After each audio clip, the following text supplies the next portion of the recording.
Morning, guys. TJ here from TJ Stang Bass Fishing. You can also check us out at Smallmouth Freaks and my wife's page, Bass Girl Fishing, on Instagram. So I've been getting a lot of questions about this Lund that I've been running.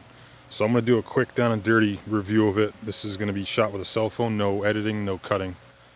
It's a 2019. It's a 2075 Pro V Bass. It's 20 foot 10 inches, 96-inch beam. It is the biggest aluminum bass boat made, and in my opinion right now, the baddest. So people ask me, why did I change from a fiberglass to aluminum? Biggest thing, living up here in New England, we have some of the bigger lakes.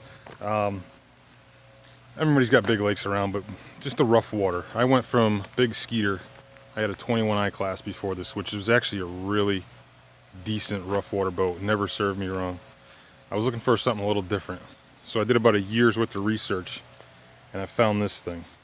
So let's do a walkthrough from the front to the back on how I have it set up and what I like about it. And actually there's only one thing I don't like, and we'll go over that at the end. So obviously Minn Kota Ultrex. This is a 60-inch shaft on this because this boat sits a little higher under the water, so it's a long shaft.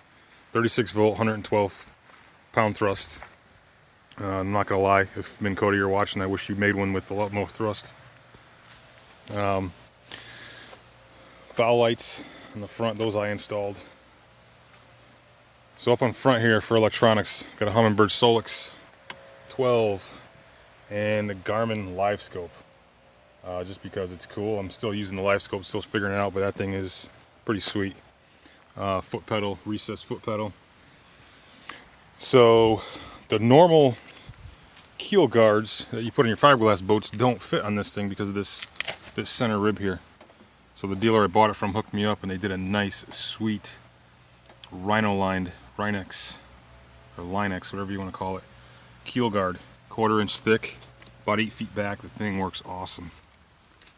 This bolt is all riveted outside, single layer above, dual layer down beneath the waterline. Tons of storage. Center rod locker. I took the rod locker setup they had out of there and built my own, and you can literally fit, without lying, guys, probably 60-70 rods in there. It's insane. Huge tackle storage boxes up front here. I got the dual windshield one. The cool thing about this windshield's removable. So if your partner or your wife or whatever doesn't want it, or if you're fishing a tournament and you don't want that on there, it comes off with one big thumb screw and it's pinned in. It comes off real easy. Put it in the back of the truck.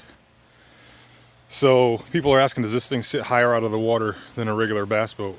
A little bit. Compared to my Skeeter, it sits probably about 4 inches higher out of the water. Not a whole lot. Draft is about the same. It drafts at 16 inches. I've had this thing in super shallow water without a question. See in the back here. So they make two models of this thing. They make a 4-seater and a 2-seater. I obviously went with the Bass style 2-seater. Huge storage boxes in the back, so if you got a co-angler or a partner that you fish with all the time, the back deck is huge. Big storage box here, another storage box in the center. Big live wells. It's a 28-gallon live well with a divider. I've got all my trolling motor batteries in here. You've got 3 ski pole mount, which actually I use that as my for my net. You get 2 different seat mounts. So this boat comes equipped with Mercury. I'm not gonna lie, I've always been a Yamaha guy. I was really nervous, not nervous, but just not easy feeling about going with this Mercury. But I'm gonna tell you what, after going with this beast, I will never go back. This thing is insane. I've had 0 problems. The thing's got plenty of torque, plenty of power. Top speed on this boat with that motor with a 21 pitch Tempest. Yeah, 21 I believe it is.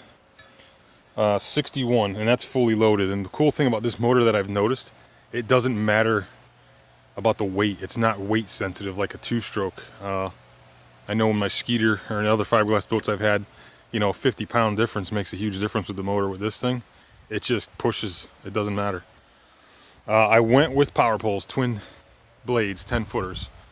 People always ask, why did you go with those? for me personally, I get more use out of them. I like drift fishing on the Great Lakes, so I get to use the drift paddles, which work awesome. And I've always had power poles and I like them. 10-inch Atlas hydraulic jack plate. I would probably go with at least a 10 if you were going to get a boat like this. 10 or 12. View from the back, this boat is super wide. Doesn't have the big gunnels like a bass boat does. You've got 3 inches of meat here.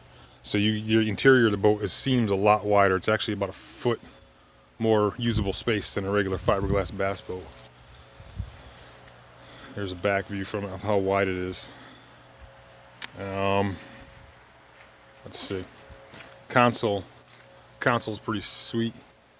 It's got the hot foot, the DTS, digital throttle and shift from Mercury. So that's an electronic hot foot. Smartcraft gauges. It's got dual trim.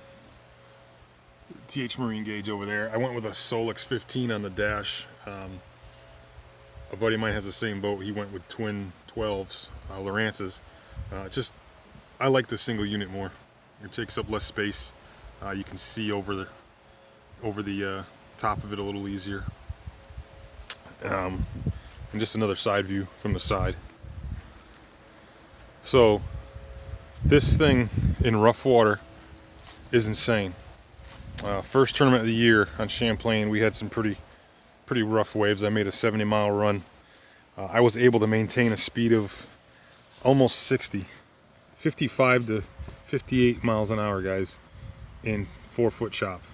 It was absolutely insane. Now that's going direct into it, leading seas and following seas.